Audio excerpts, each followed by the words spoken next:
বুয়েটের মেধাবী শিক্ষার্থী আবরার ফাহাদ, সে নামাজ পড়তো, এজন্য সে শিবির, তাকে শিবির বলা হয়েছে। সে হচ্ছে কোনো অন্যায় হলে অন্যায়ের প্রতিবাদ করে, এজন্য তাকে শিবির বলা হয়েছে। পরবর্তী দেখা গেল তার বন্ধুরা কয়েকজন মিলে তাকে সারা রাত ধরে এর মতো লাঠি দিয়ে পিটিয়ে সারা রাত পিটাইছে, পিটিয়ে হত্যা করছে।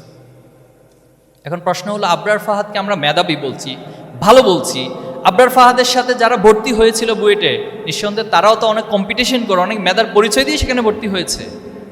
কিন্তু তাদের ভিতরে এই মানবিকতাটা কেন তৈরি হলো না যে আমি আমার একজন বন্ধুকে এভাবে করতে পারি না? তার মানে তার মানবিকতার, মোরালিটির ঘাটতি রয়েছে। বিশ্বজিতের কথাও তোমরা শুনেছ। বিশ্বজিৎকে বলা হলো সে শিবিরের হিন্দু শাখার সদস্য। পরবর্তী তাকে পুরো পৃথিবীবাসী দেখেছে, মিডিয়ার সামনে লাইভ টেলিকাস্টের মধ্য দিয়ে তাকে করা হয়েছে।